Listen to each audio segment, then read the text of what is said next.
Hello fellow survivors, Zach here with another video about news from the Long Dark. We're talking about part 6 of the Tales from the Far Territory and the latest content update that's coming to the Long Dark in December 2024. We have quite a bit of news regarding the Safehouse Customization, the global wildlife refresh, and some minor news as well regarding the merch store and a few other things. We're going to talk about that today. Just a little disclaimer before I start. Outside of my recording office there is a storm. My wife is playing in the room next to me and I have a baby monitor in front of me, so there might be some background noise. Okay, so since the last video which talked about the last content for the Tales edition, there hasn't been a developer diary, but there's been multiple posts by Raph, the director of Hinterland, in the Hinterland's forums where he clarifies a bunch of things about the upcoming content patch. This is great. It's really nice that he's actually being very clear on what we can expect in the next content, particularly regarding the safe house and the global wildlife refresh. Most likely he's doing this because of the Cougar and how that was received. People had very different expectations of what the Cougar was compared to what it actually was released as, and I'm guessing he wants to avoid having the same issue. And that's all good. That means we're getting more information and we have a clear expectation what to do. So let's talk about these things one at a time. The first one being base building, effectively, or Safehouse Customization, which is the one people are the most excited about. You can finally make your own tidy little base, and that's coming in the next patch in December. And now, after the dev diary, you have some additional information about what that entails. And we're just going to go through his post here. The gist of it is basically that when they release this mode, basically whenever you enter an interior of the game, you can enter a safe house mode, which allows you to manipulate what's happening in that interior and effectively set up a base. And this was quite difficult for them to program because it's not what the engine is aimed for, but they were able to do it. Now there are some interesting things about this. One of them is that there are over 120 interiors in the game that you can use to be your base. Of course, there are bases outside of this you can also use, but if you want to use this Safehouse Customization, it has to be among these 120 scenes, as he calls it.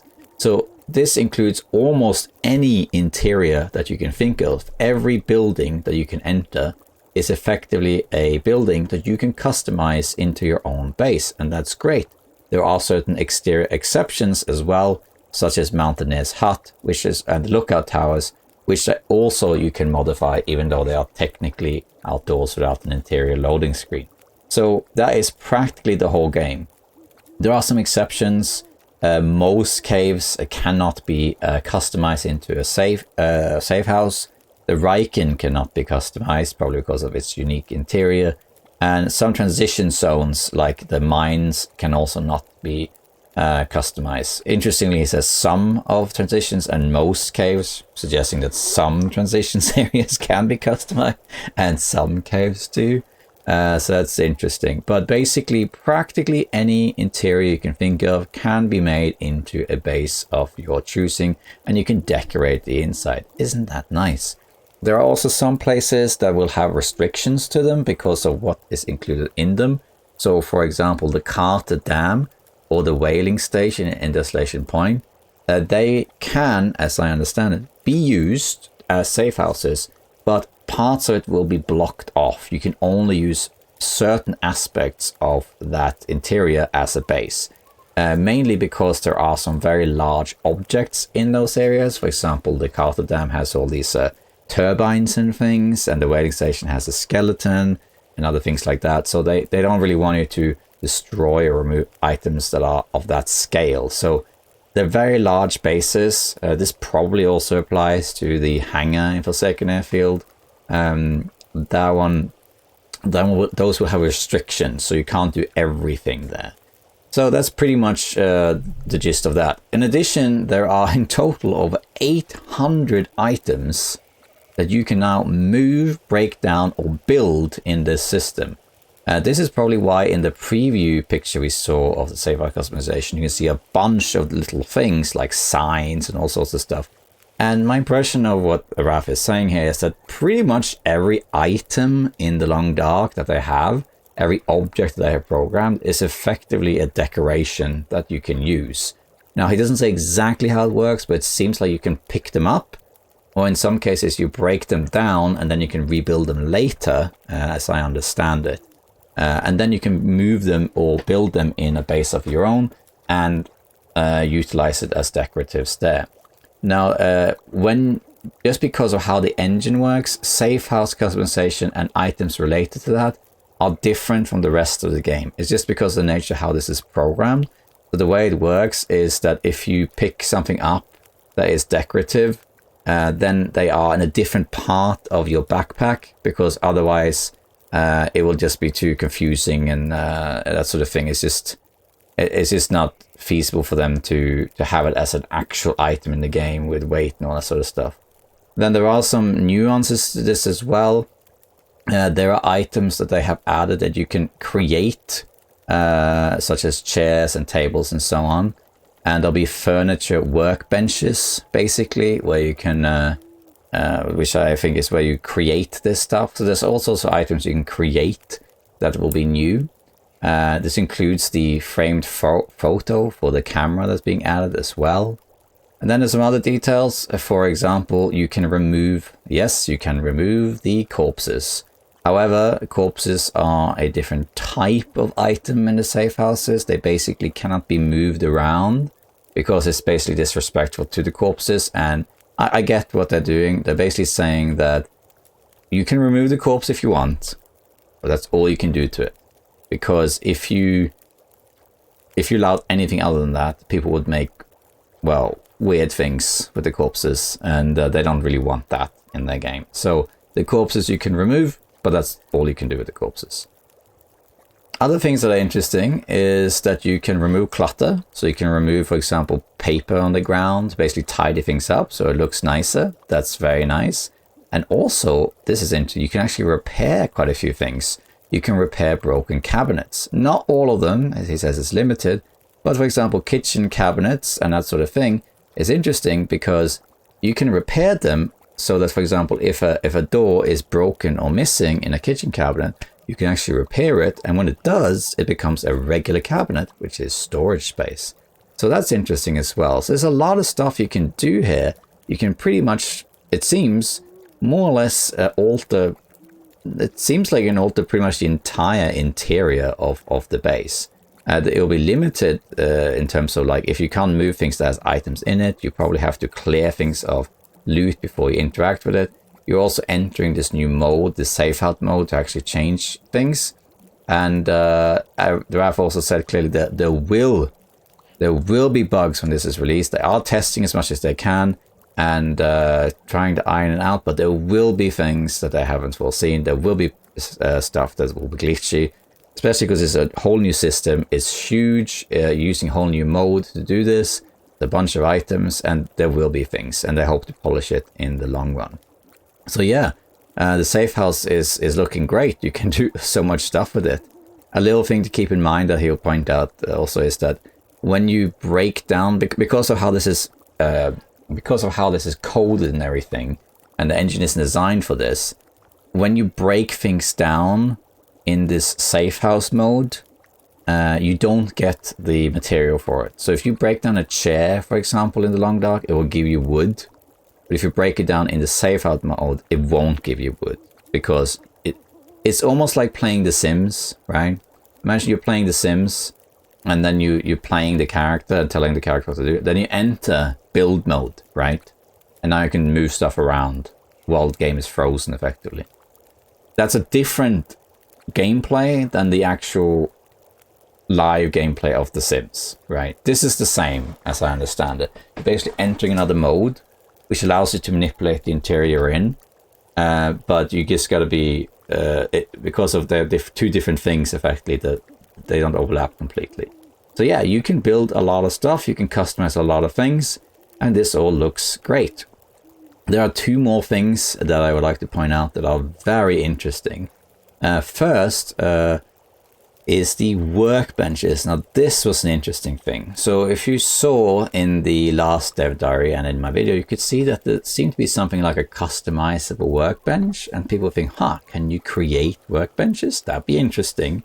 A problem with that though is that if you can create workbenches, unless it requires so much material that it's very difficult to do, you could just create workbenches anywhere and you can just, the game becomes too easy basically. Well, the way they've decided to do this, which is an interesting one, is that there are limited amount of workbenches in the game, right? And the game cannot exceed that amount. So the way it works is, if you want to make a workbench, you have to first go to an existing workbench and take the vise off the workbench, effectively changing the workbench into just a regular table, basically. And then you can use that vise to create a new workbench wherever you want. But it basically comes at the cost of the old one. So for example, let's say that I think, well, I'm never going to use the workbench that's in the gold mine in Ash Canyon. When I go there, I'm going to get the backpack. But after that, there's a workbench there, but I'm never going to use it. So let's take the vise off it. And then you can build a workbench somewhere else that doesn't have a workbench. For example, the lighthouse on Desolation Point. That's basically how it works. So you're allowed to basically make anything your base. You can add a workbench wherever you want that's an interior. But it comes at the cost of removing a workbench somewhere else. And that's a really cool way to do it. I really like that, because that means you have to be a bit tactical in picking the workbench that doesn't work anymore. That's a very cool thing. So I really like that. The last thing is that they are adding a wish list of items to be added. So upon release, there will be basically the standard game elements that you can manipulate, but then they will add, and then there's some new things as well, but then they will add things as they go along, most likely in relation with the trader. And they will eventually set up kind of like a wish list that will be where people will say, this is what we want. And then they will look at that wish list and see if they're going to implement it. So the Safehouse customization is an aspect of the game that's completely new, but it's likely going to continue for some time in the game and be polished in accordance to what people want. If there's a request that a lot of people really want and that they think is suitable within the game, they might add that to the game. So expect this mode and the content of it to change over time. So yeah, so that's Safehouse for you. It's looking great. There's a load of stuff you can do. You can make pretty much everything you want as your base, and you can make it all nice and tidy. Isn't that neat? So yeah, that's Safehouse for you. Okay. The next thing is the global wildlife refresh. So the global wildlife refresh is something I've talked about quite a lot, and that's mostly because I'm a content creator, and they've said for 2 years now they're going to change how the wildlife works. And that's relevant for me because if I want to make a tutorial, for example, I need to know where the wolves are and that sort of stuff. So now Raphael said some more about how this works to a certain degree. And what he explains in his post about the global wildlife refresh mostly concerns timberwolves. Before we talk about the timberwolves though, we're going to talk very briefly about how it works in the current game state.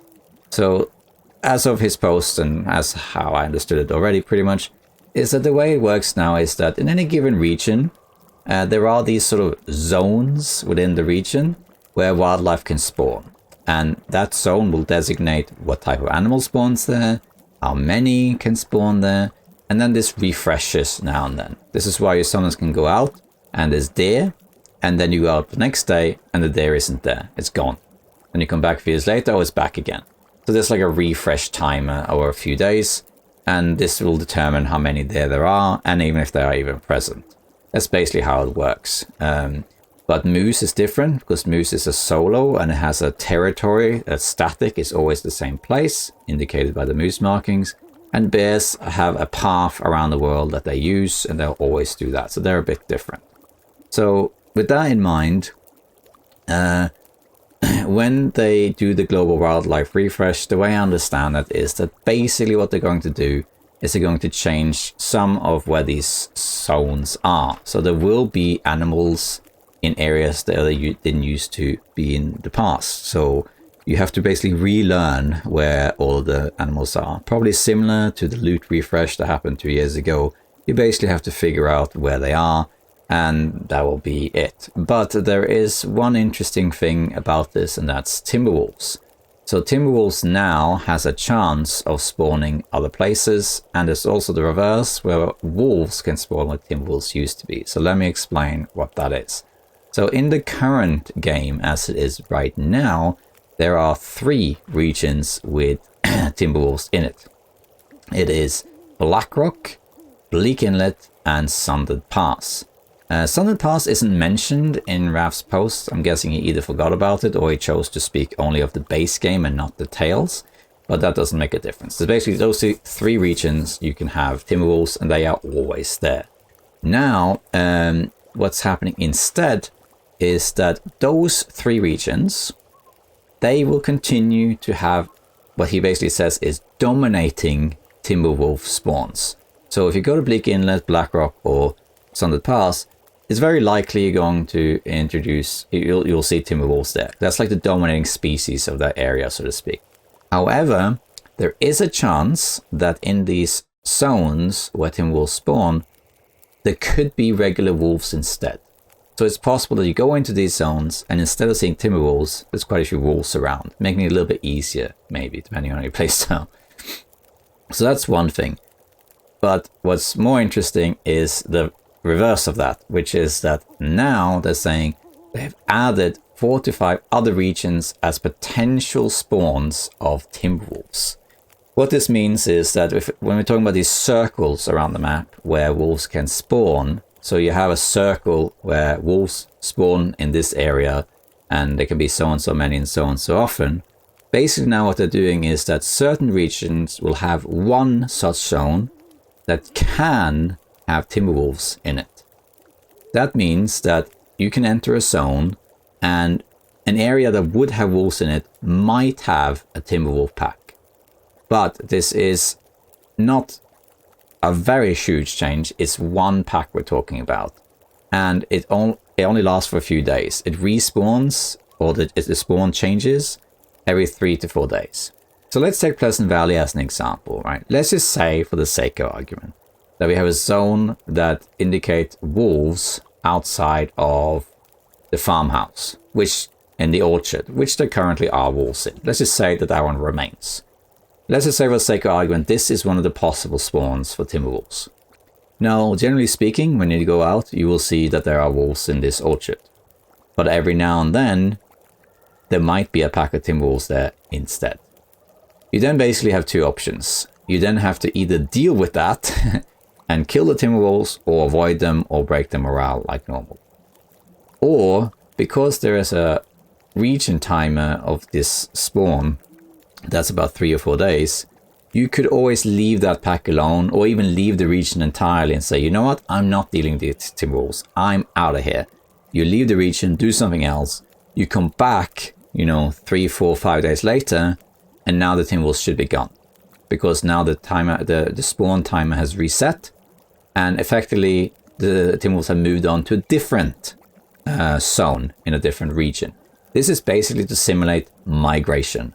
So effectively what they've done is they put these possible spawn zones of Timberwolves around the world, and the Timberwolves can spawn in those zones, and that's indicating migration of a Timberwolf pack. That's what that is.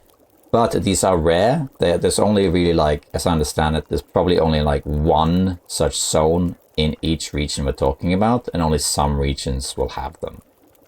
So which regions those are, it's hard to say. If I had to guess, this is just a guess, I think we're talking about Forsaken Airfield, we're talking about Pleasant Valley, maybe Milton Basin in Mountain Town, we're talking about Coastal Highway, and probably Timberwolf Mountain. And actually Timberwolf Mountain is an interesting one. It's called Timberwolf Mountain, but doesn't have Timberwolves in it. And people say, well, obviously they'll add it there.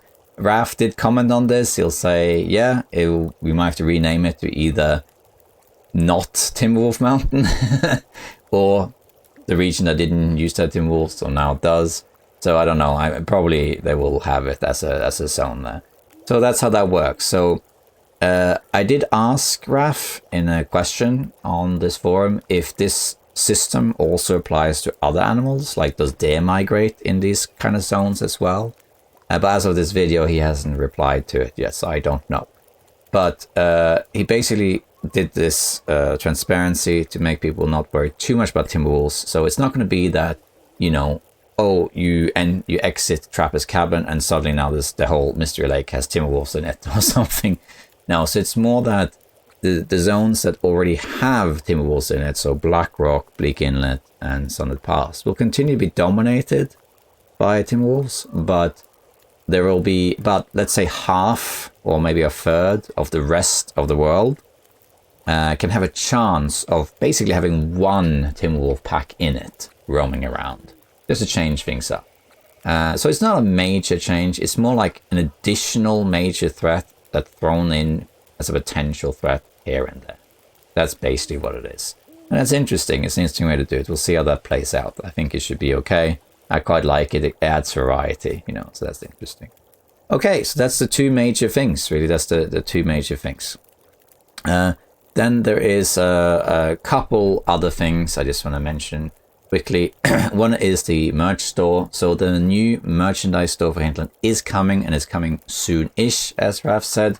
And they're going to have a bunch more of the usual merch. He had one where he talked about, he showed a picture of the a crate of loot, so to speak, where they have over 1,000 of those Hinterland mugs in it. So they're going to have a bunch of these mugs for sale. And last time, as you might remember, the store went down years ago. And then about a year ago, they had a pop-up store, but it sold out right away. And hardly anyone could buy anything. And they didn't expect that. So now when they're launching the store, it's not going to be a pop-up store.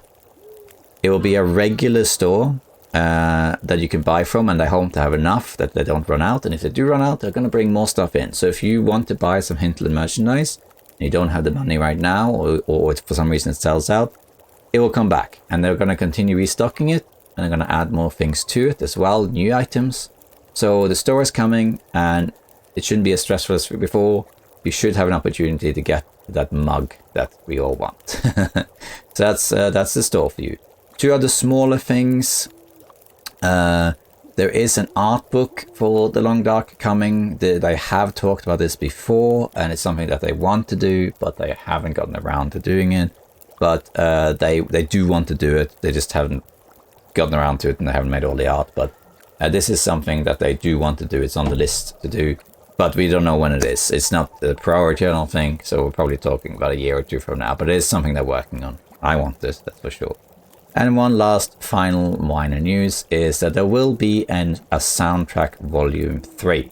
If you didn't know already, you can buy the soundtrack for The Long Dark. There are 2 volumes. I think volume 1 was basically up until episode 3 was released.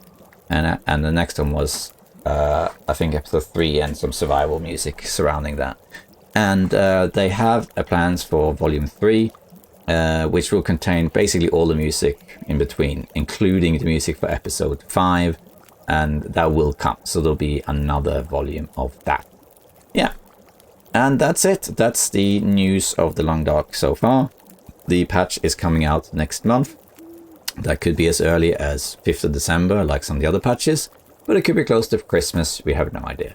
It's unlikely, in my opinion, to be late December, because Hinterland, as I recall, tend to have Christmas breaks where they stay out of office for quite some time, and they do this before Christmas. So I can only assume that what they are planning to do is to launch the patch and then have at least 1 week, maybe 2, before Christmas, where they have a chance to hotfix things. Well, there'll be some glaring issues that they have to fix right away, and then they go on holiday.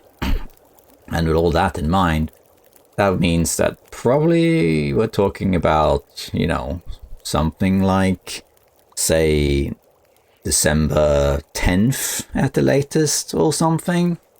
But who knows? Maybe I'm wrong about that. My bet, though, is that it's going to be either December 5th or December 10th. One of those two is my guess. But we'll have to see. So that's what's happening with this, and I'm very excited about the patch. There's nice to get some details from developers as well, so we can get an idea of what's happening and how it's happening and all that stuff. We're definitely going to get some more Hinterland merch, and that's cool. And I'm very excited about the global wildlife refresh, because we now have to relearn where all the animals are. The Tim Wolf edition is an interesting spice, and this will impact my tutorial. So those of you who are following my channel, I have a bunch of tutorials for the Long Dark, and when this patch hits, all of them will be not obsolete, but there will be inaccuracy in them because of wildlife. And I look forward to basically making a load of updated tutorials and walkthroughs once I mapped out where all the animals are. So I can tell you, watch out for timber wolves over here, for example, that sort of stuff.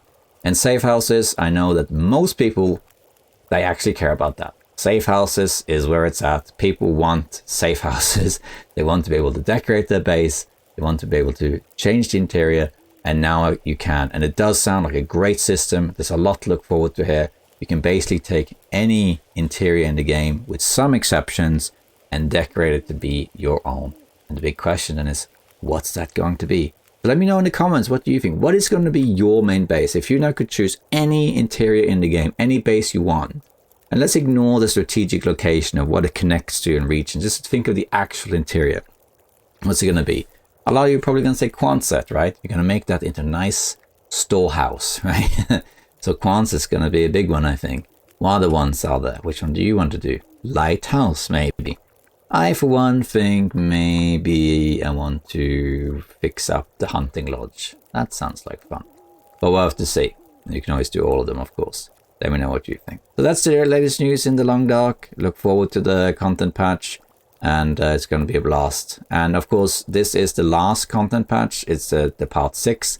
But technically, there will be a part 6.5 because there was some minor stuff that they just didn't get around to in this patch that they're going to add later. So there will be some updates later as well, but effectively the main content is going to be added now. So yeah, look forward to that. Okay, all that being said, thank you for watching. Good luck with your games and good luck with your safe houses when that comes out. See you next time, survivors. Bye bye.